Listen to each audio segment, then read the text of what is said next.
All right. Hello, everyone. Welcome to this week's edition of A Sip of Knowledge with Marty Duffy, Lou Bryson, and Liz Rhoades, plus this week's special guest, Matt Strickland, who I will let your hosts give a more formal introduction to in just a moment. Before I turn things over, I'm Will Hookinga from Zavvi.co, and as always, just want to point out a few ways that you can interact with one another and your hosts and their guests throughout the show today. So on your right, you'll see a chat box. Feel free to give us a little hello. Tell us know where you're joining us from around the world.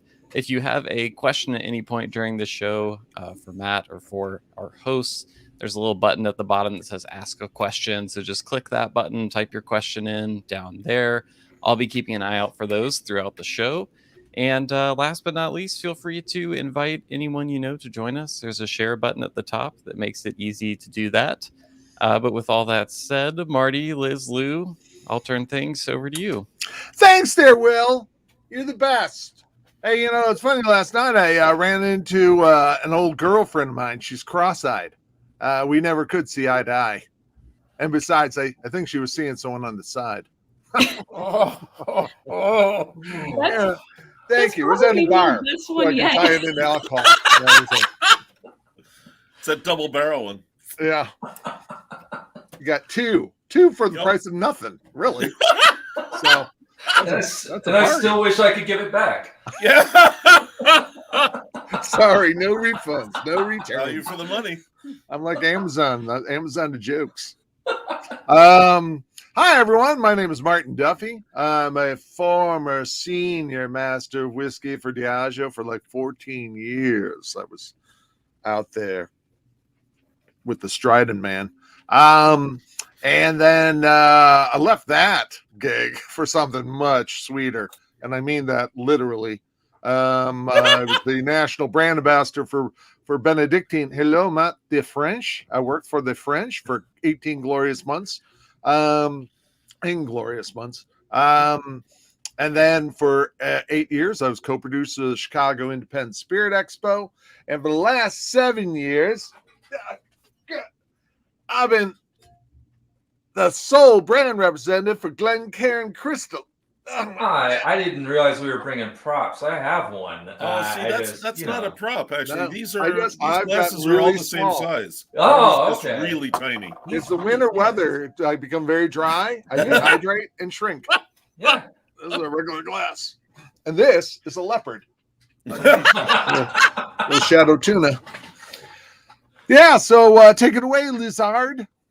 Thanks, Marty. Hey, everyone. Thanks for joining. I'm Liz Rhoades, technical distiller and spirit consultant. I have over a decade of experience in alcoholic beverage, spanning across several different sites, spirit types, and product types, including beer, rum, vodka, non-alc, RTD, CBD. But my particular favorite and expertise is whiskey. That's kind of why we're here. That's the point of the show. Spent most of my career at a tiny little mom and pop shop known as Diageo, but I'm now currently founder and principal at Spirit Safe Consulting. And I know what you guys are all thinking. Wow, wouldn't it be great if I could learn more about Spirit Safe Consulting? Well, hey, today's your lucky day because you can just scroll down to the About the Host section. There's actually a little link to my website, so click it, check it out. Lou?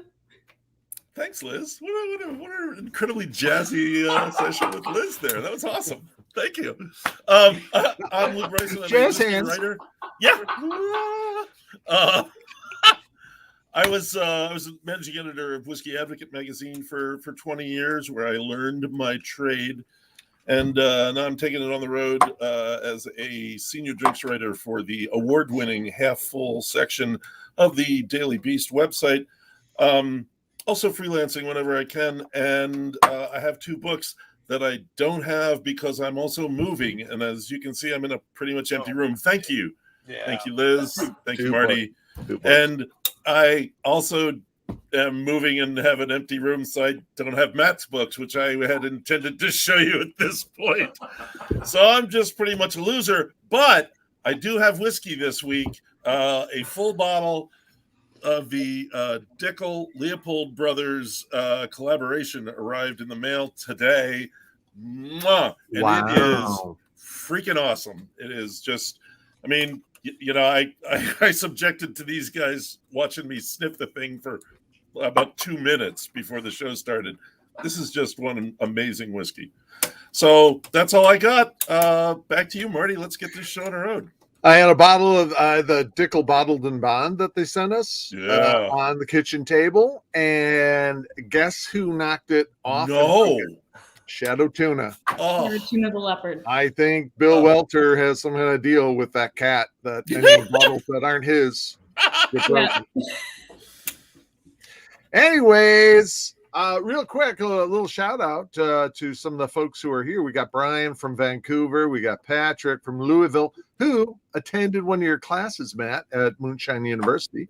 Christina Wolf from Germany. Hi, Christina. Missed you for a while. And then Denise Jones. Hi, I'm from Northern Nevada. Oh, I think she's sweet on me. She's going to ACSA this weekend as well. So we'll see you there, Denise. We'll see you there.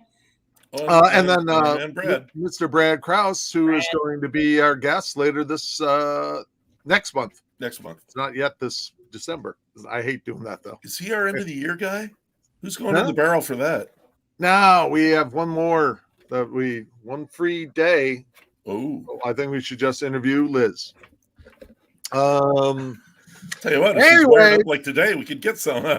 this week, everyone, we have a special guest, and it was, I believe, in Louisville at Moonshine University. I ran into Matt and said, "Hey, dude, you should come on our show. You're a man about town, a journeyman in his own respect. Right. You went to school in, let's see, I'm going off the top of my head on this. You studied viticulture in Oregon. Look at the stuff I know. You kind of sharpened your chops on distilling down at Corsair in Nashville, Tennessee. And now, somehow you have journeyed all the way up over the border and are now in Quebec, which is in Canada, for those of you who are geographically challenged. At Most the Americans, distillery. Not this boy, though. I know my geography. Ask me what's right next to Illinois. I can tell you. Distilleries Cote de Sense. I screwed that up. That's me saying it in Chicagoese.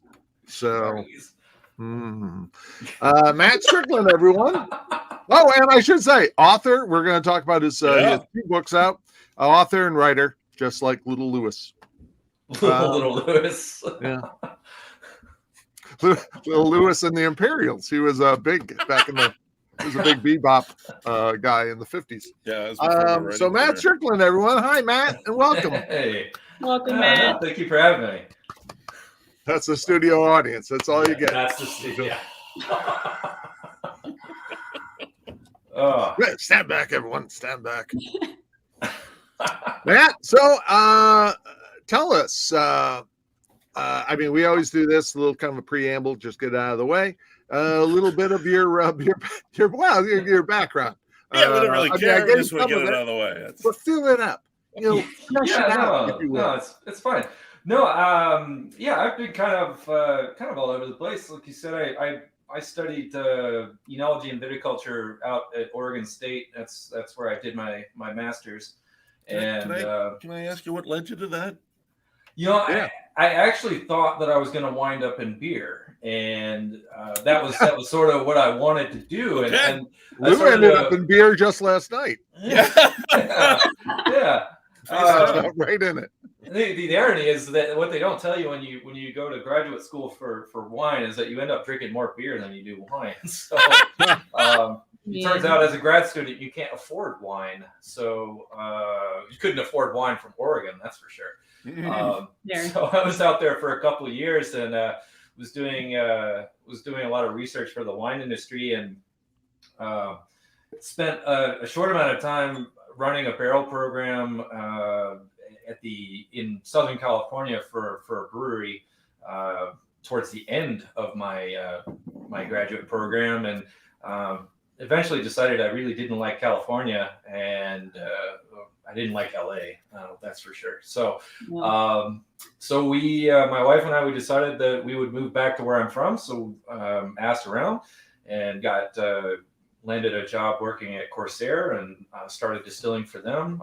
Worked for them for a couple of years, and yeah, in the process, kind of moved around a little bit. But I started teaching and doing consulting and writing and getting more involved into the education side of things. And then yeah, a couple of years ago, I was hired to take on the role of well, the official title is Master Distiller, but I hate that term. So yeah, distiller person at Distillerie Cote. And yeah, so yeah, and you know, we're a farm distillery. We focus on single malts and things like that. And so so yeah, I live in Quebec, about an hour outside of Montreal, and I don't speak French, but I'm trying to figure it out. So you know, they kindly enough put up with me, and I'm not. Well, I think they put up with me. I'm not really sure because they talk about me, but I don't know what they're saying. So In French, yeah, yeah, been there. yeah. I went to Montreal once because I thought it'd be kind of cool to go to Montreal because I went to France and horrible. I kept on speaking Spanish to people. You know, I'd say "si" and "hola," you know, and I guess couldn't. Oh, my brain just couldn't grasp French. So I went to Montreal, and they were a lot of. I mean, I was able to get by just speaking English. It was. I mean, they seemed to resent it. They seemed to like, you came here on purpose, yes? Then speak French, you American ass. Yeah, no, Montreal's pretty friendly about that. Yeah, no, actually, I mean, most people in Quebec are really friendly about it. We went there one time, my son and I, and we stayed at a B&B, and the guy spoke English but swore a lot. Yeah, and after a while, he stopped and said, "I don't want you thinking I speak like this when I speak French. I don't. I learned English from a very bad man." Which in itself has probably a really cool backstory to it. So, That's like me in Spanish. I can swear like a sailor in Spanish. I just can't tell you anything else. Yeah, Liz. I was before the show, we were talking about, right, do you speak French? And we chatted about that. And I kind of countered and said, you know, also having distilled in Quebec, the only words I know are related to fermenting and distilling. But I will make an adjustment to that statement and swear words. Yeah. There you go. There you go. It's, I don't know. There's just something to adult it. Learns. My sister, I worked in a bar 30 years ago with my sister, and my sister was going down to Mexico. Yes, she asked our cook, who was Mexican, for some words. Like, you know, if I want to tell the chef he did a really great job, and he said, say he's a pinche cabron. Or like a fucking bastard, I think that means, or something like that. Fucking asshole. It's just nothing but swear words. She got a little trouble down there in Mexico. It took a couple years, but we got her back. Now, first off, Matt, how difficult is it to, I mean, on two levels, how difficult, one, is it just to get a job, you know, from the U.S. to Canada? I mean, are there any restrictions? Do they need to find someone, go through the motions of finding someone local first? Do you have to kill an American for you to get that job? Yeah. Sacrifice one. Yeah. No, they make you jump through a lot of hoops. I am still to this day surprised that they hired me, but they yeah, no, I mean, I can only assume that they were they didn't look that hard, but no, they interviewed Matt, we talked earlier about this whole self-promotion thing. You really have to work on that. I'm terrible. So they interviewed about 70% of the people. I think they interviewed about 50 people, and wow. Yeah, I was gonna say no one, and that's how you got it. Yeah, no. I think a lot of them were like you know, high school burger chefs or something like that, but. In any case, no. So they had to interview a certain number of people that came from Canada, and and then they interviewed a few folks from the EU and a few folks from the United States. But yeah, it was a kind of a long, drawn out process getting the paperwork, and this was pre-pandemic, so it was still quite difficult. But no, they made it work, and we have immigration attorneys, which is something I never thought I'd say. So yeah, that's quite bizarre, but yeah. Well, then on the other side of that, as far as because you don't speak French, how hard was that to? I mean, I've worked. I had a Mexican bar back once, and oh my God, if that was a ship, we would have hit an iceberg because there was no. It was like John Cleese and Manuel from Faulty Towers. It was really difficult. So how was that? How was that adjusting? It's not. No, it hasn't. It actually hasn't been too bad. Everybody's been pretty kind about it, and and I'm picking up the language slowly. But I have a good group of guys that work for me that they step in and translate for me constantly. So I mean, even the UPS driver, they have to no, he doesn't mean any offense. Just he's from the States, and he's a part of that school system. So do they all expect you to be armed? Yeah, no, they do. I just have to say I'm from the States, and then they give me whatever I want. Please don't. Yeah, no, I said that, but there's a lot of jokes that about how many guns we have. And you're from the state of Tennessee. How many guns we have? Volunteer state. We're probably racist. They asked me that the last time I came into the country at the border crossing. Yeah. And I admitted to having my grandfather's shotgun disassembled in a canvas bag and hadn't opened it for 20 years. I got pulled aside. No, yeah. Are you serious? It was at home. Is that home? Yes. You mean it wasn't in the car? No. Oh, They that's asked weird. me if I owned any guns. It's not even. I should have just said, no, I don't own any guns. You should have made it. You should have gone full tilt and just said, yes, I have a nuke, but it's at home. Just so you know. It's in the vault. It's in the garage back home. Sorry. I sidetracked there. I apologize. No, it's the they tend to think that we all have guns, and that we're all probably a little racist, and so there's a lot there. It's a lot of baggage to carry. But I was gonna have to point out to the people in Quebec. I'm like, Quebec is sort of like the Texas of Canada, right?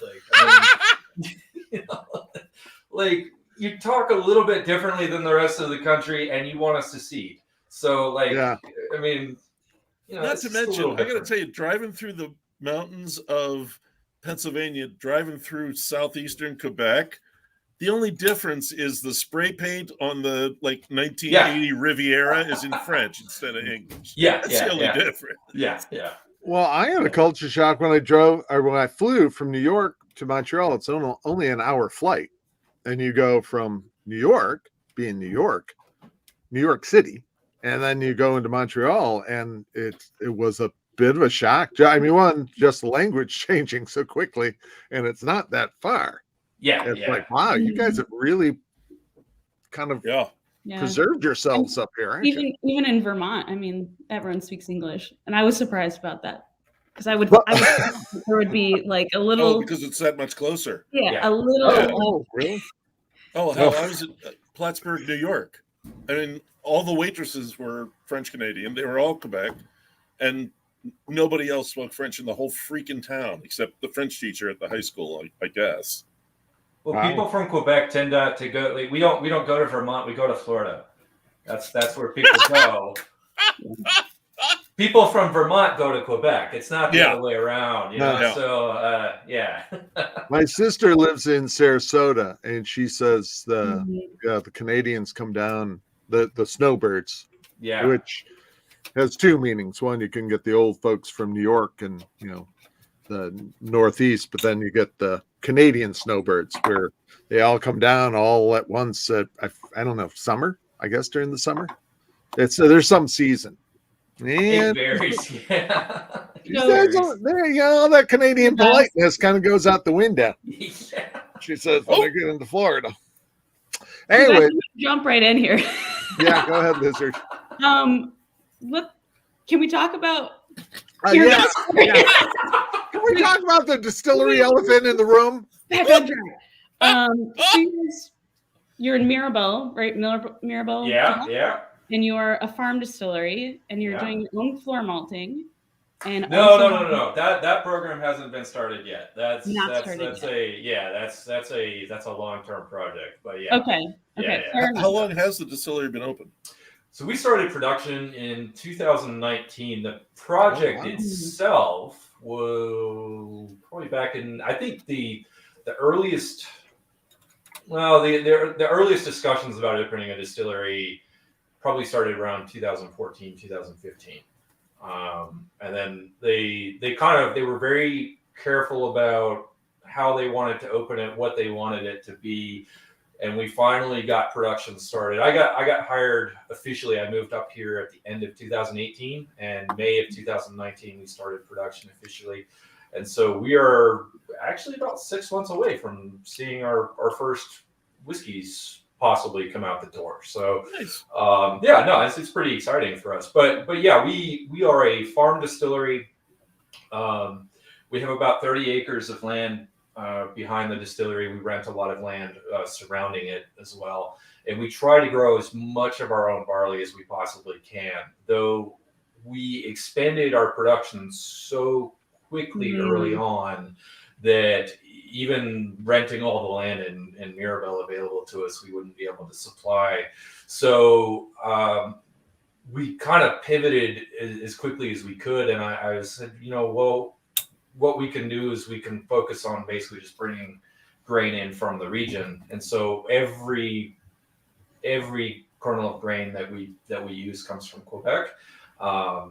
And there's a pretty limited region of sort of southern Quebec that grows barley pretty well. What grows well there? What varietals in that region? So it kind of depends on who you talk to. The varietal that we tend to focus on is Synergy. Okay. And I really like that one. It grows pretty well here, and we have a pretty good yield from it. The past 2 years, admittedly, the weather has not really cooperated for us, but then you'll also see Metcalf as well. That's another one that's pretty common up here. Copeland grow Yeah, well? sometimes. Yeah, Okay. sometimes. Yeah, it's not something that we plant really, but Synergy is generally the only thing we'll put in the ground. But yeah, you'll see a couple different varieties, but those are the big three that I've seen. Okay. Yeah, I'm more familiar with Copeland being more in the prairie region. So yeah. There's a little bit of out traditional here. grain area. Quebec, not as much. Yes and no. It actually does grow grain quite well. It really does, but they tend to focus more on wheat and corn in most areas. I mean that's obviously pretty common for a lot of regions too. Sure. Barley is not exactly the big, but Canada grows a lot of barley though. So. Oh, it's a huge bread basket up there. Yeah. I mean, as far as farming and grain. I just remember driving out of Quebec on that trip with my son, and how it was just flat as shit out there. It looked like it looked like I was seeing a picture where somebody had blanked out the grain, because there sure as hell should have been grain growing there. Yeah, and a lot of it probably, I mean, depending on how they've rotated the crops, some of those areas may be, but yeah, a lot of southern Quebec is really good for growing grain. I live about 40 minutes north of where I work, and we're actually sort of in the sort of the low mountains, enough that we can actually have some ski hills and things like that. So it's actually the topography changes pretty drastically the farther north from Montreal you get. Yeah, when I was a little kid, my mom took me and my little sister up around the Great Lakes to go over to New Hampshire of all, routes, but she just thought it'd be kind of pretty in a unique way. And I just remember miles and miles of farmland. Yeah. It was just, but really beautiful. Every time I've been up there, especially in the rural areas, there's always this great layer of mist or fog, in the morning. I loved it. I thought that was cool. That's it. Game noon. It got a little boring.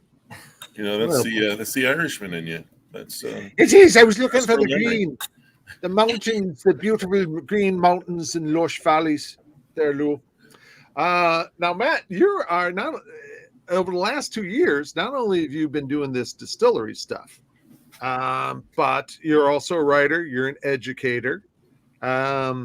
I don't know how often do you go down to Moonshine University? Is that a regular thing, or was that a special? So I've been working with those guys since 2014. I teach their whiskey.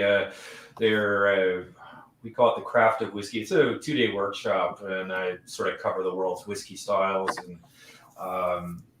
production techniques and some of the science behind it.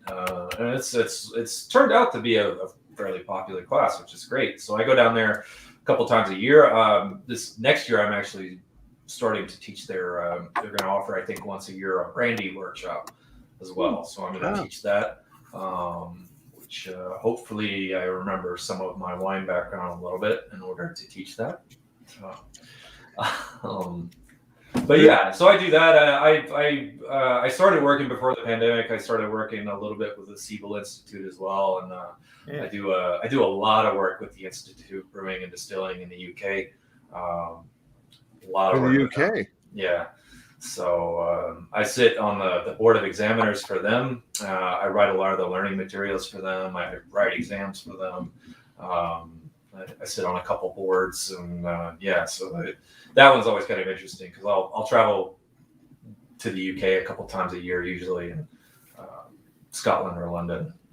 My boyfriend is on the brewing BOE, so I know how much work actually goes into all of that. Yeah. I think you're down a little bit. Yeah, it's a lot. It's a lot. Well, the brewing guys, admittedly, because the IBD is mostly brewing, though we're trying to steadily bring in more distillers into the fold. But yeah, the brewers, they definitely have their work cut out for them. There's so many brewing students. Liz, have you taught at Moonshine University or done a class? Not yet. There's plans, but there's talk. Pandemic. Yeah, it's a neat group. I'm teaching there this Friday, actually. So. You're going to be down there. Yeah, I'm going to be down there this Friday. Oh, yep. Okay. I'm teaching. Actually, it's very similar to the class that you took, Marty, but just a bit longer version of it. It was a great class, by the way. Oh, thank you. I was really appreciate that.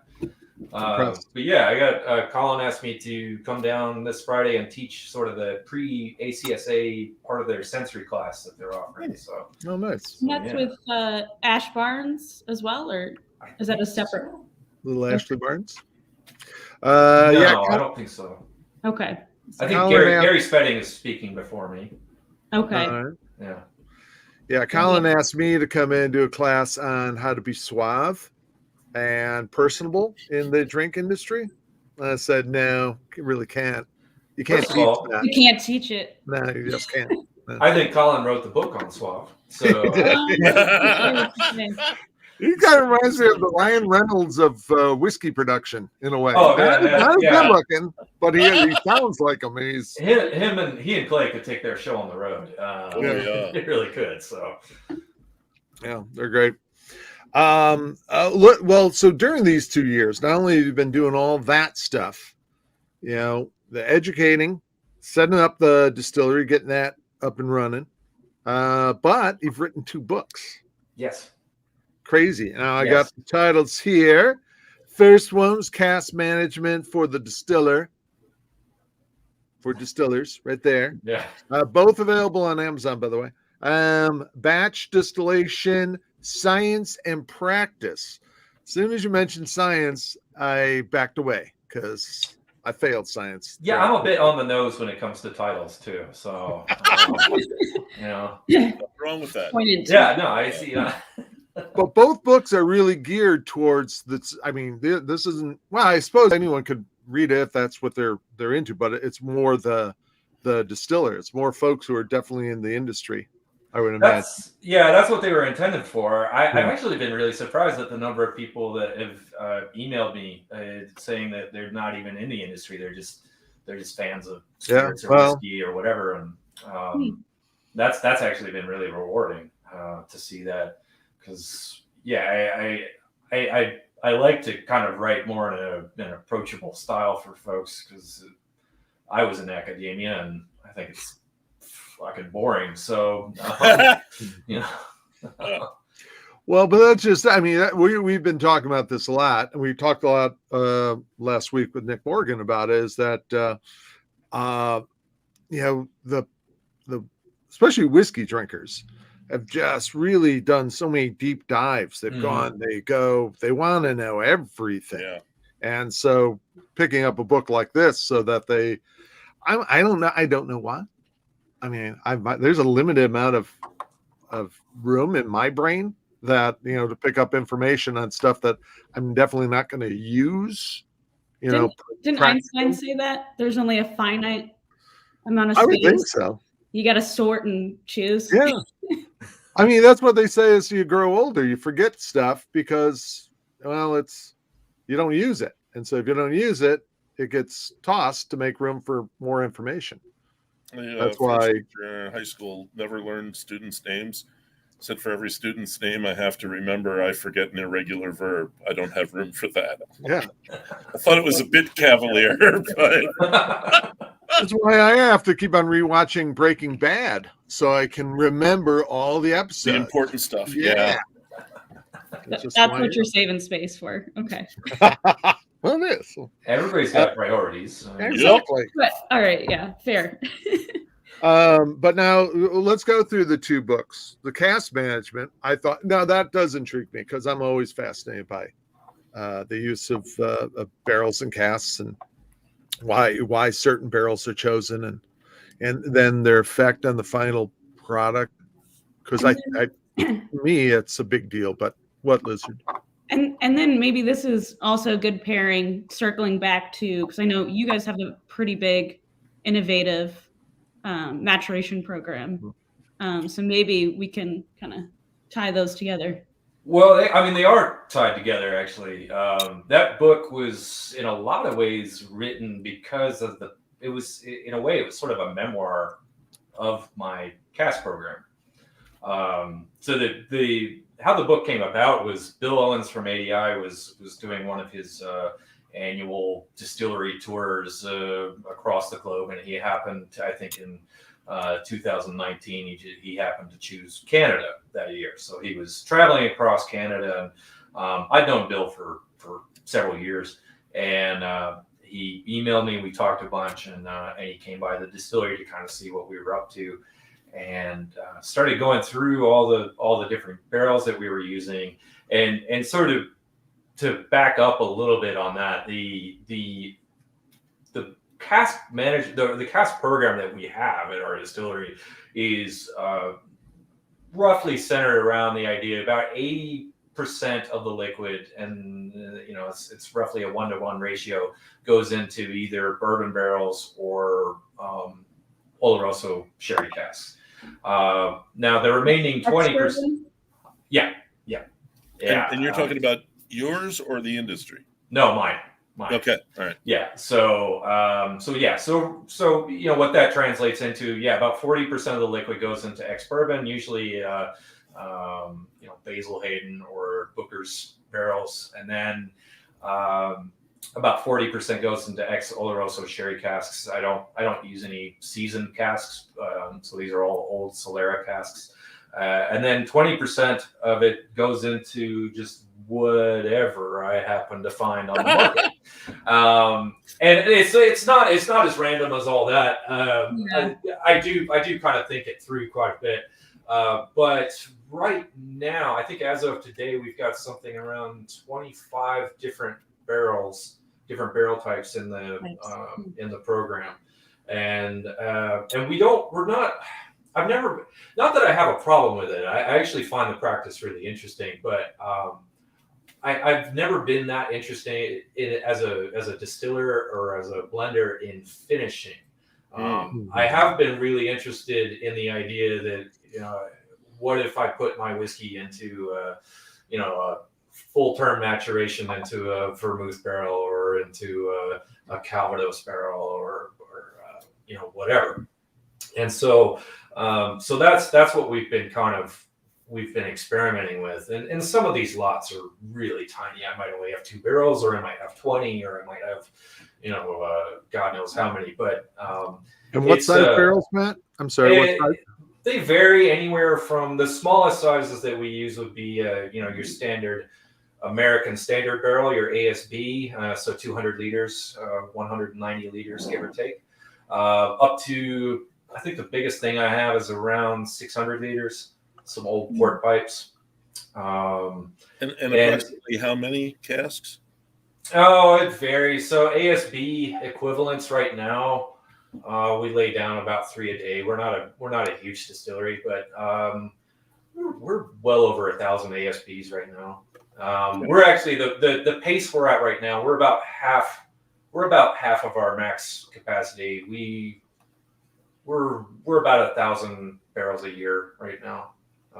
That's the production runs that we're doing. So, and we do small amounts of gin and liqueurs and stuff. But whiskey is what I spend 97% of our time doing. Interestingly, today we actually just started doing rum just for fun. It's sort of the end of the year. I mean, it was kind of like, oh, why not?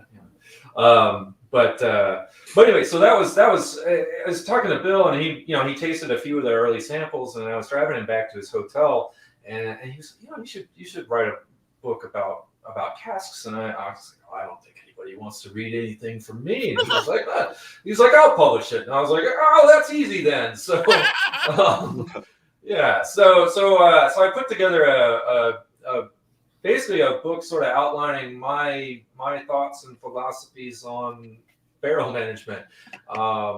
And so it was in a weird way, it was sort of this sort of loose story of my program. So that's kind of how that came about. And then they were asking me if I was interested in writing something else, and that's why I started in on the second book. So. Wow. But still Lou, you could talk to this. I mean, writing a book, I mean, from a guy who's never written a book, who's written a few tiny little articles, you wrote. I did write. I did. I'm sorry. Well, I meant a technical book. I mean, I can write fiction, like anything. Give yourself some credit. Available at a lot of adult bookstores. What about Terry Sullivan actually did write porn for a bit. The guy that does the back page of the Whiskey Advocate. Yeah, that was exactly it. Here's the bills, I guess. Yeah, sure does. Then a bunch of whiskey kind of end up. And then she caressed the bottle of Maker's Mark.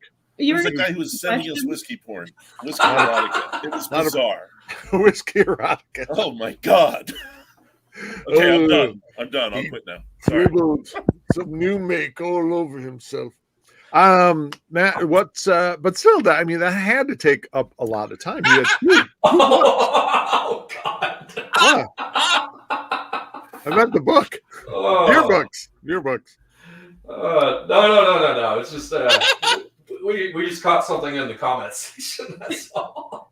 Oh. Sorry. So what? Never mind. Notice I said he dribbled. See? That's a safe way of doing it. I'm sorry. We're asking a question. Yes. Anyways, yes. That had to take up a lot of your time. I mean, that's especially with technical stuff. If you're not, you don't want anyone calling you out if you all of a sudden just because you wrote it real fast. Oh yeah, we use wood. So I mean, I assumed nobody would read it, so I wasn't worried about fact checking anything. It's the safe route. That's No, it was actually really nice. I had I had some good friends of mine, Douglas Murray from Diageo. He did the forward of the first book, and he was kind enough to go over a couple chapters, and he had some help from some of his guys, and my buddy Steve Wright, Liz, you probably know Steve. Great team there. Great team. No, I've been really fortunate to hang out with those guys and learn a lot from them over the years. So that's been pretty gratifying. But no, I mean, it does take a lot of time. I mean, I'm writing another book right now, but I like staying busy though. So and spoiler alert, what's the area of topic? This is actually, I'm actually hoping to make this a little bit farther reaching than just strictly industry people. So I've long been fascinated by the idea of what the concept of the master distiller, master blender. In that I really hate the term, but I kind of have like I don't know. I'm kind of curious about people that sort of earn that title, I guess, if you will. I'll tell you, Colin from Moonshine University, this whole thing started like years ago, but Colin was telling me a story about a guy in Kentucky, and he wouldn't tell me who the distillery was for obvious reasons, as you'll figure out in a second. But he was telling me a story that the guy was the owner / master distiller. He gets his distillery opened up. He spends all this money, and he gets his first day ready for production, and he calls up Vendome, the still manufacturer, and he says, "My still won't turn on. It won't turn on." And he starts walking them through everything, and the guys from Vendome, who are not that far away from him, they're saying, "Well, this doesn't make any sense." So they send a guy out to go look at it, and one of their engineers is walking around and figures out the problem immediately. Their master distiller did not realize he needed a boiler to heat the still. I was just about there wasn't one. that. Yeah, there wasn't a boiler. I was going to say it wasn't plugged in. Yeah. Well, effectively. So, Wow. I think it's just a term that gets used a lot, and that's been always one of those things that technically, when I come into Canada, my official title is Master Distiller for Distillerie Cote. I have to say that for legal reasons when I cross the border, or else they get upset with me because they assume I'm not doing the job that I was hired to do. Which is super bizarre and frustrating. But I've just never really liked the term. So my employers have kindly refer to me as the head distiller because I find it a little bit easier on the ears.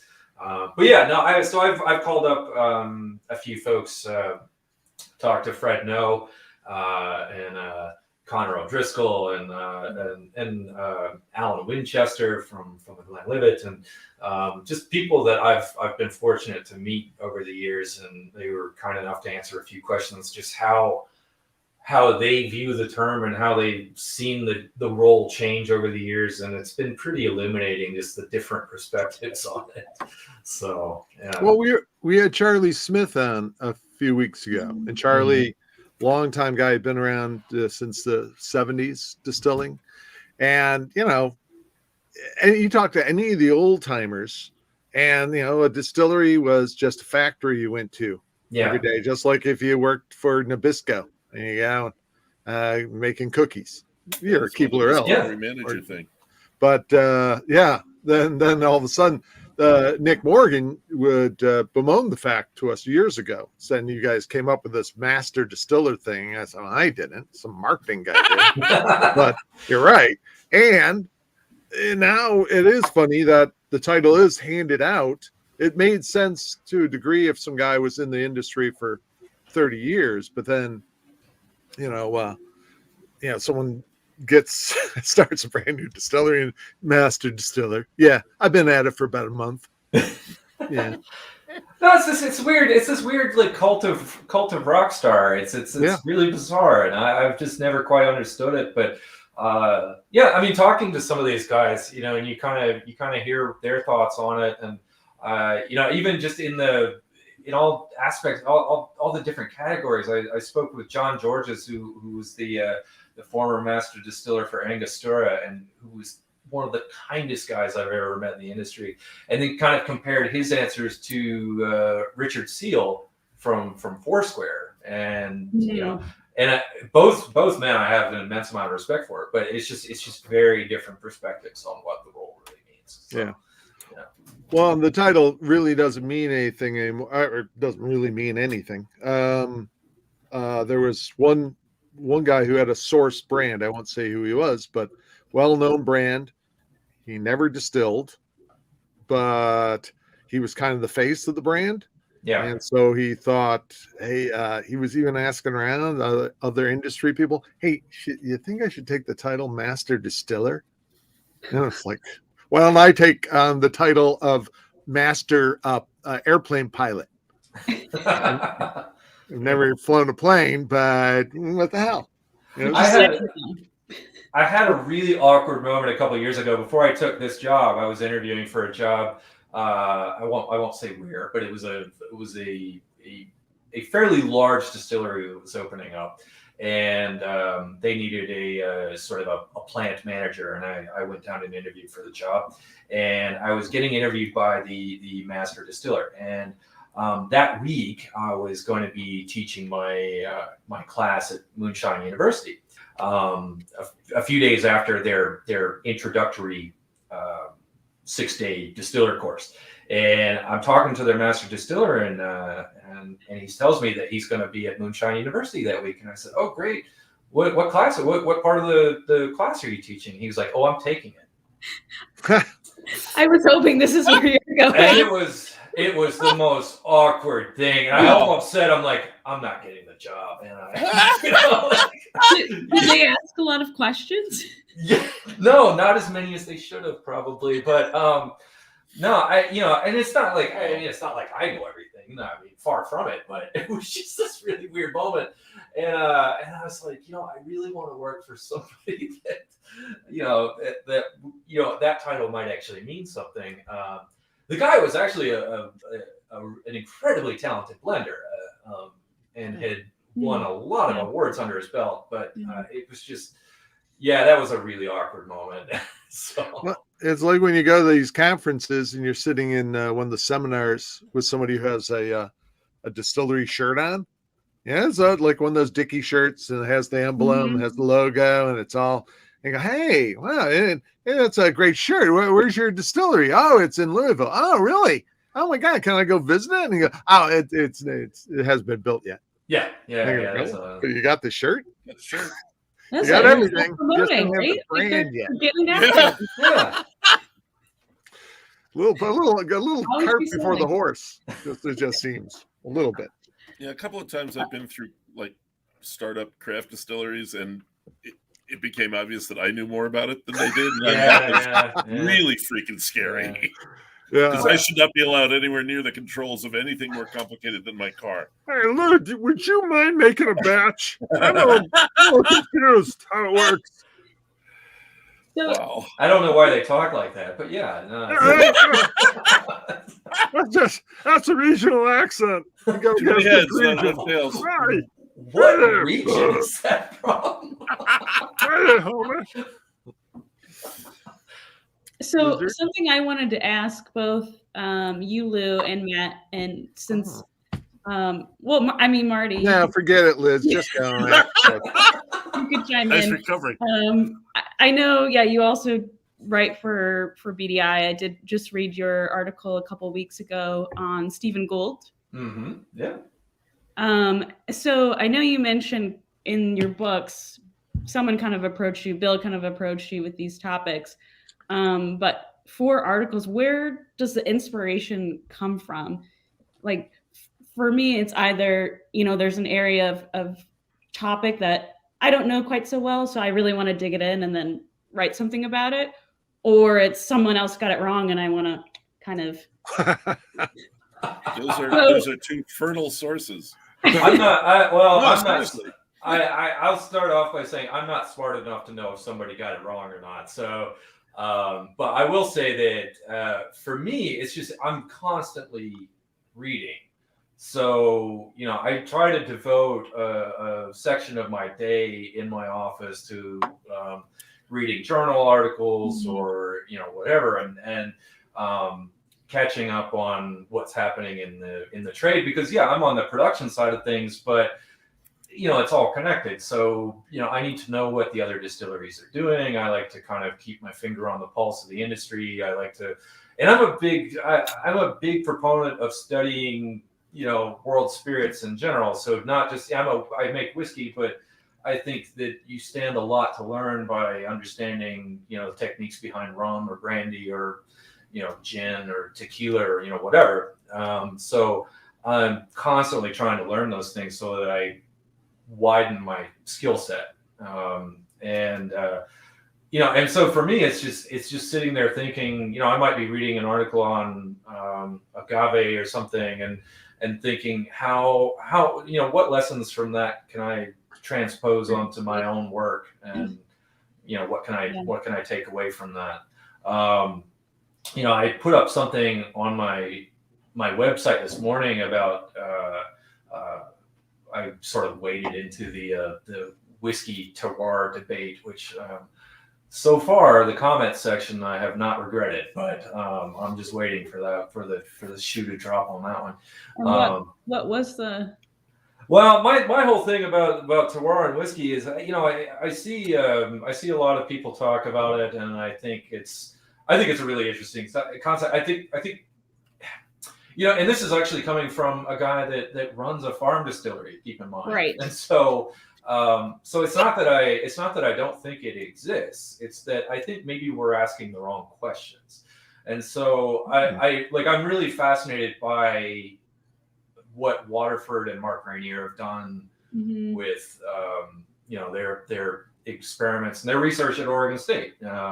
So they feel like they have proven the existence of terroir in whiskey.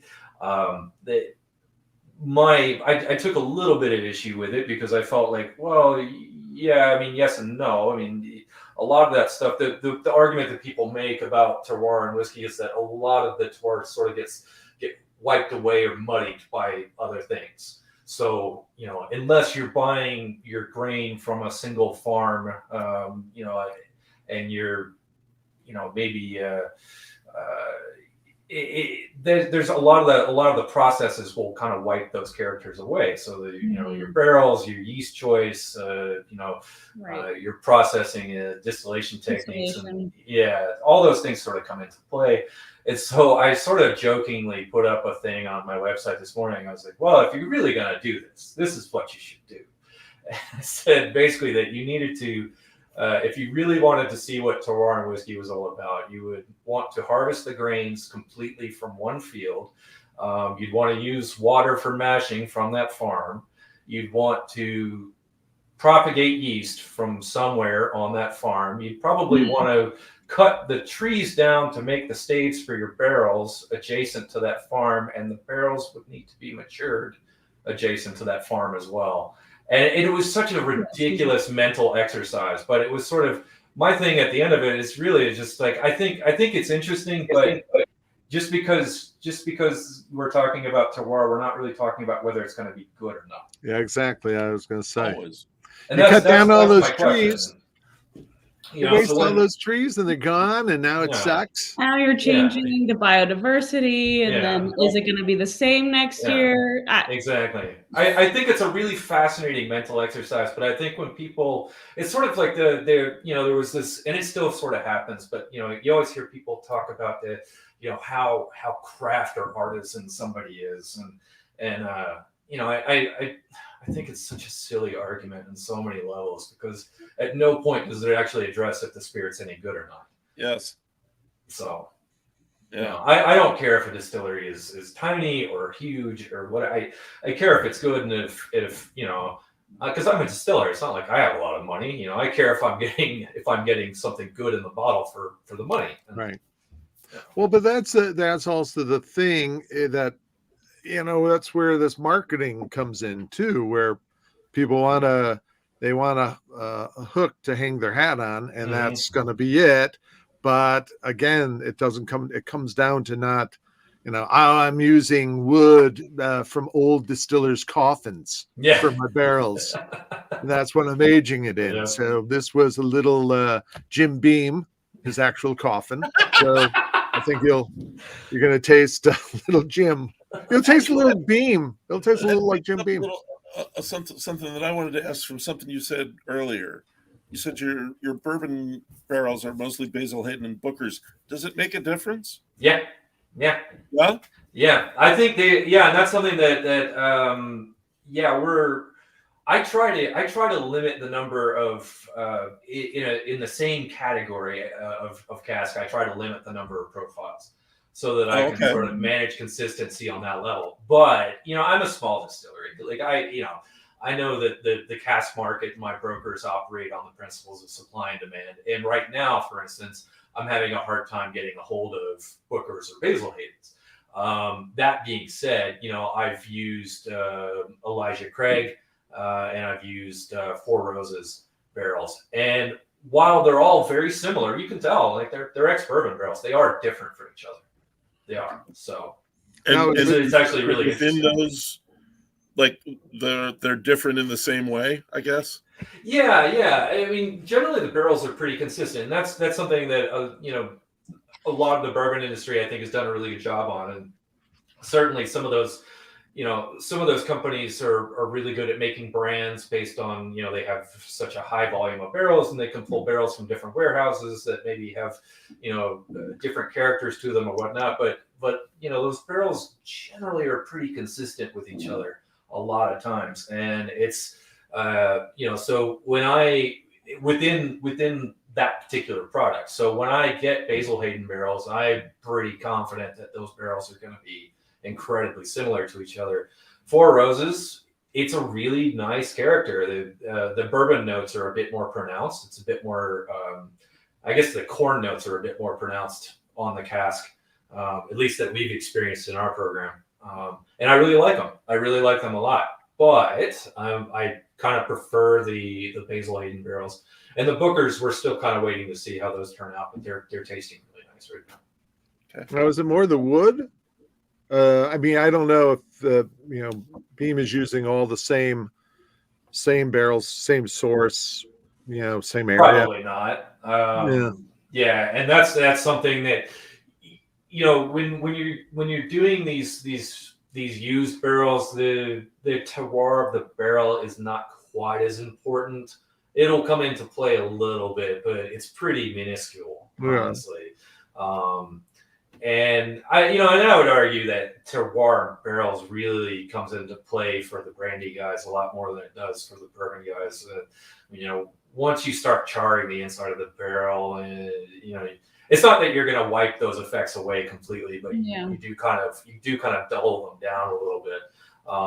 Just to be clear, we are talking about, when you say the terroir, you're talking about where the wood was actually grown. Yeah. Okay. Because we do know that American oak grown in Arkansas has a different growth rate and different characters to it than stuff that's grown in Minnesota versus upstate New York. There's a small cooperage in upstate New York called Quercus Cooperage that's doing some really neat stuff.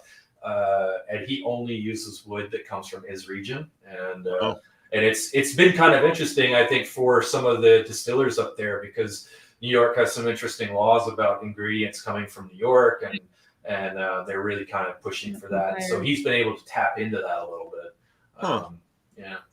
I thought that was just on that interesting that you did include a lot of different wood species in your book. I noticed you included the Gariana. You had a little piece in that. So I did find that interesting. Yeah. So, there's a lot of species. I'm actually experimenting with Andean oak right now. Oh, wow. Yeah, we just put down about 12 of those. Kind of seeing how they go. They smell really interesting, but we just don't know yet because we laid them down maybe 2 weeks ago. Where in the Andes? So those come from Argentina, but exactly where I'm not. I'm actually interested in altitude. Yeah, no, I couldn't get that information from my broker. Yeah, and that's the thing is some brokers are more willing to share that info with you, and others, others less. So. Anywhere near where the soccer team crashed their plane back in the 70s? Oh my God. See if that has a little There is effect. Are there a any trees there? there I'm pretty sure is they a were above the distinct tree line at that point. yeah. There is a distinct smell of desperation there. So, yeah.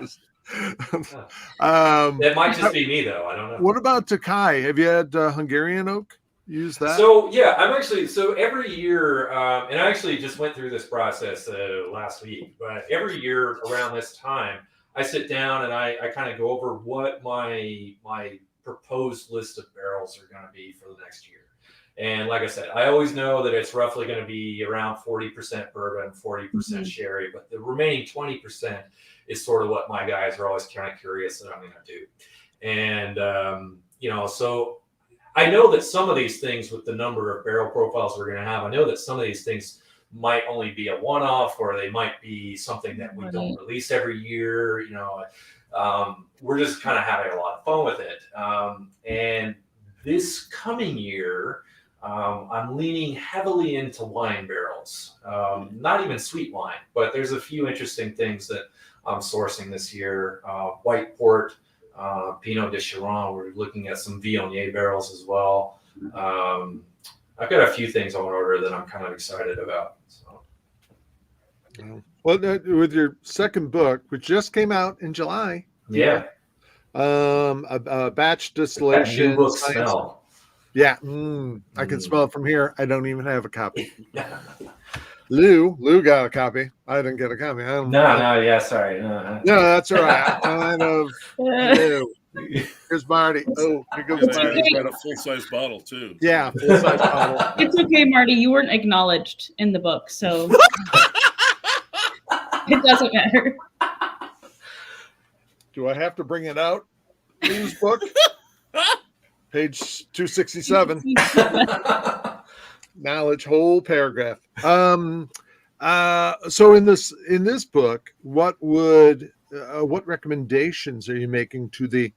And then are you talking to distillers who are pretty experienced, but kind of a little almost conversational, or is this for folks who are going to Moonshine University, who are just getting into the industry? And I would like to think it's for both. I've been pretty surprised at the breadth of experience levels from people that have picked it up, but yeah, I think that whenever I go to conferences and I try to make myself really available to people if they have questions. I put my contact info pretty much everywhere so people can email me and whatever. But some of the questions I always get are just very simple. How do you make cuts on the still? And I think that a lot of the stuff that goes with particularly like the batch distillation process, the industry has sort of tried to cloud it up and make it seem like it's this very magical, mysterious thing, and that only the seasoned master distiller of 70 years can make the magic that comes out of the still perfect whiskey every single time. And it's all bullshit. So like I just hate that point of view, because if I'm being completely honest, and distillers are going to hate me for saying this, but the hardest part is really getting the raw materials and processing those and doing the fermentation correctly. If you can do that, the distillation's actually not that difficult. But I'm not saying you can't screw it up. You definitely can. Yeah. But so this is for both you, Matt and Liz, since you're both distillers. How important though is it for you just to cultivate your sense of taste, though, your sense of aroma? I mean, knowing this stuff, because when it comes down to it, right, as you're tasting the new make as it comes off the still, and you go, ooh, I'm going to make a cut 1 minute into the distillation. I love this. This foreshot is delicious. I mean, do you ever? Yeah, I mean, so I have some pretty, and Liz, you may disagree with me on this, but I have some pretty outspoken opinions about that. The whole thing with sensory, I think a lot of that is marketing.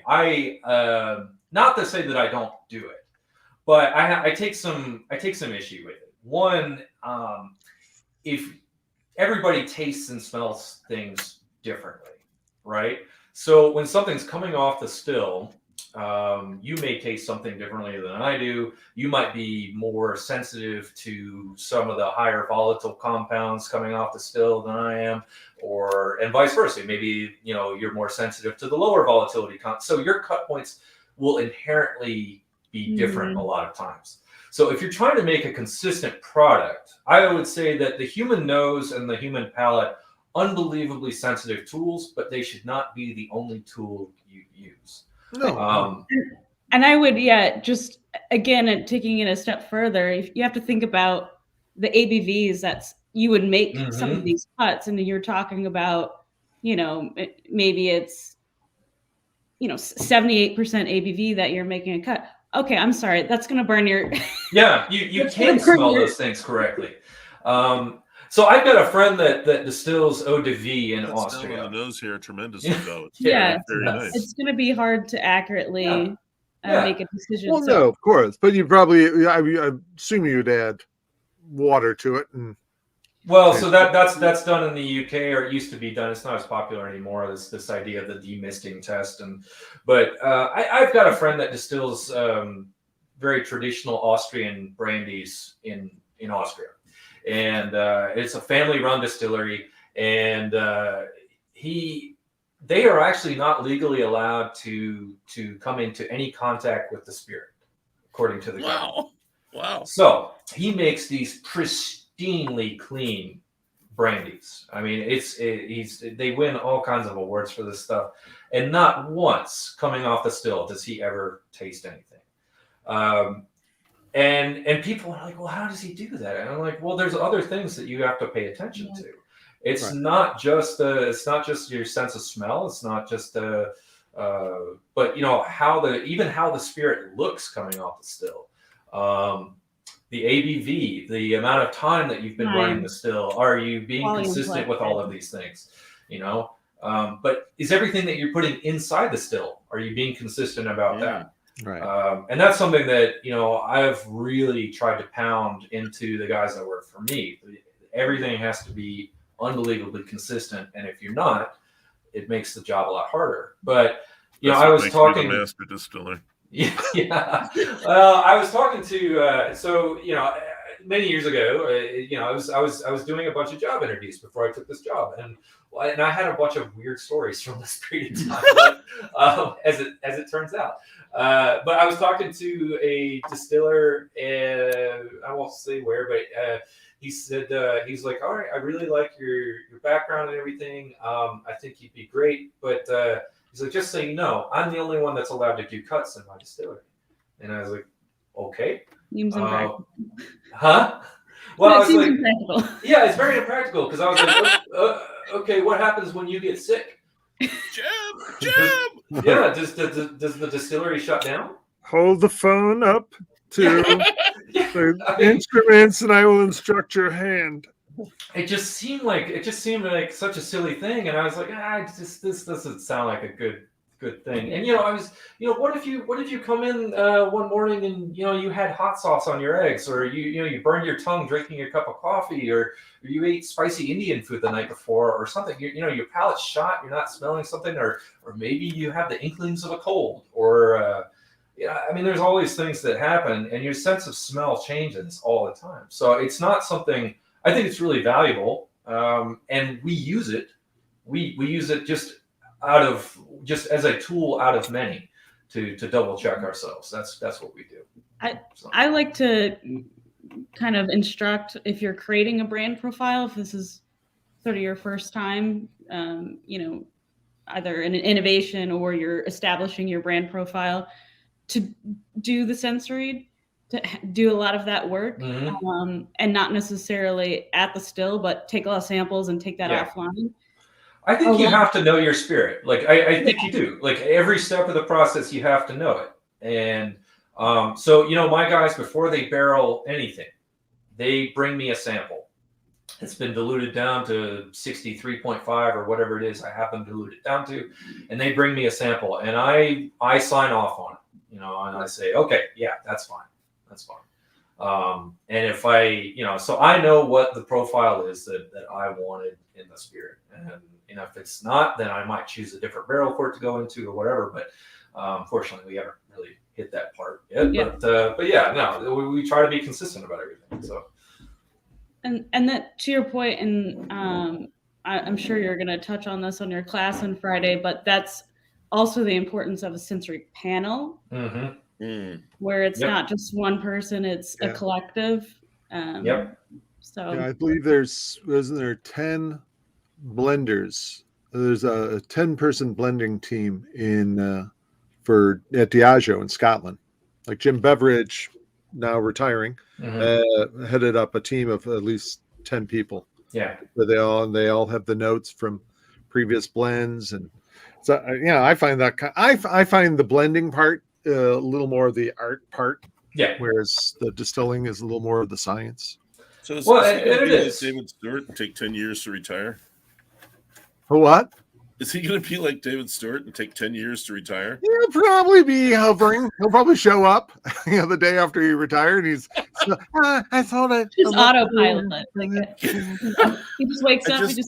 I just came here. Yeah, right. You're not going to blend that into Johnny Walker Green, are you? He's such a quiet little guy. He's very quiet and never looks up at you. He's always looking down. You're bashful. Hey, real quick, I just run another reminder. So your 2 books, both out there, they're available on Amazon. But do you have a website where are they available on your website? You can go to. So I have a website that Yeah. No, actually, no. I signed probably the worst book deal in history. No, that's just not true. You argue with Lou about that. There's a lot of that shit going around. No, there are any good book deals. Probably not.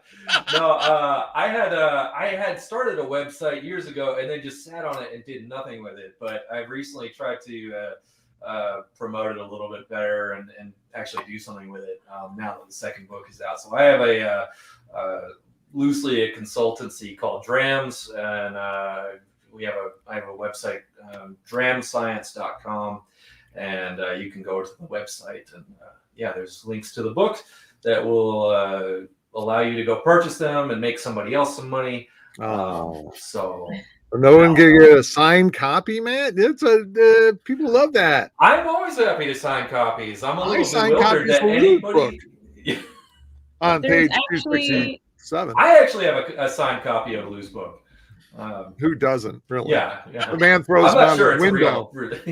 When Lou's driving down the street, he just throws out signed copies. Yeah. It doesn't say Lou, it says Chris on it, but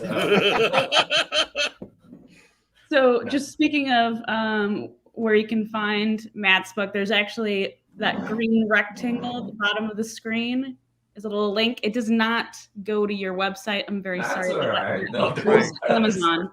So, but there's Cask Management for Distillers. This came out in 2020, so last year, and then Batch Distillation, Science and Practice. Kind of a fancy title in my book. From July 2021, and now you're going to be down in Louisville at ACSA, as will be the 3 of us. So you're more than welcome to come out to dinner with us on Saturday night if you want. It's going to be on the Crystal Hammer. Oh yeah, nice. So, that's why I always try to hang out with the Lallemand yeast people too. Right. kind of nudge to anybody who has an expense account. We were speaking of Bill Owens earlier. I remember I was in Louisville for ADI one year, and Bill invited a bunch of people for pizza, and then left 20 minutes before the bill came. No. Actually, you know what? It's Bill, so I don't actually believe he did it on purpose. No, I guarantee he just had somewhere to go, and he went. Lou, weren't you? You and I were in Minnesota for a whiskey event, and you were brought up there, and I guess you were promised dinner, and the man who promised you dinner left before the check came. Yes. So again, the Crystal Hammer came to the rescue. Otherwise, Lou would be doing dishes. Yep. Yeah. Still to this Well, day. we'll see Denise and Lee Wood. Hello, Lee. We'll be seeing you guys down in Louisville as well.